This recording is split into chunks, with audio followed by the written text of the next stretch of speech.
Hi, I'm David Dodge. Welcome to Green Energy Futures. Prime Minister Mark Carney's announced his first 5 big nation-building projects, and they focus on fossil fuels, copper mines, a terminal port, and a nuclear project. This is landing in a very underwhelming way with people who want action on climate change and to build a new energy economy. Carney also announced Build Canada to supercharge the building of modular energy-efficient homes across the country and an energy efficiency program for low-income folks. Some of this is being lauded by Efficiency Canada and the Pembina Institute, but still others want more climate action. My name is Ferrari. I'm the Executive Director of Emerge Guelph Sustainability. We are a local environmental group in Guelph. Our mandate is to fight climate change.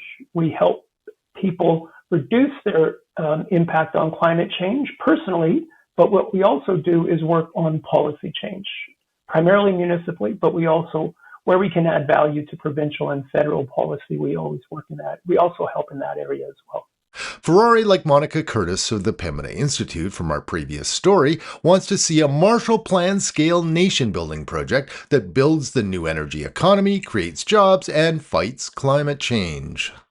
Well, we called it nation building. What's in it for Guelph?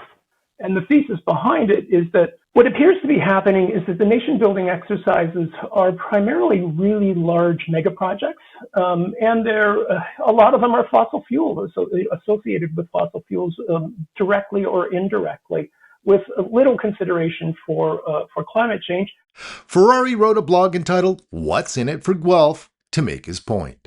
He's in favor of distributed mega projects such as a national retrofit initiative that will grow the economy and provide jobs in every town in Canada.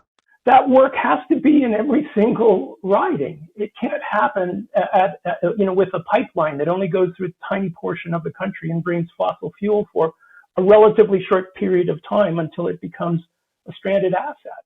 He suggests a new greener homes program on steroids, decentralized energy projects that support an east-west grid, and electrified transportation initiatives supporting EVs and trains. And doing this locally will bring money locally. Will put people back to work. But it's not a big ribbon cutting. It's potentially thousands of ribbon cuttings on renewable energy projects, on conservation projects, on electrification projects of many sorts. I'm not disagreeing with the Prime Minister when indeed there is an economic crisis going on here. I'm really concerned with the path that he's taking at this point. And I think we've got this perfect opportunity, especially given his climate change background and the climate change background of his wife and of his daughter. And frankly, we need to be fighting climate change with stronger measures to achieve Canada's 2030 emissions reduction target. And Ferrari says it's also about competitiveness in an energy transitioning world. Obviously, there's a huge impact on what's going on from south of the border. It's quite profound. Europe, most of the industrialized world, and China are racing ahead of us when it comes to EVs, are racing ahead of us when it comes to solar and wind and conservation and efficiency in so many ways. And while some of the climate change deniers would suggest we don't need to do anything because there are other countries out there that aren't doing it, well, frankly, we're being left in the dust at the end of the day. Carney wrote a 507-page best-selling book entitled Values. That's all about building a better world and fighting climate change. Some are wondering if and when the green shoe will drop.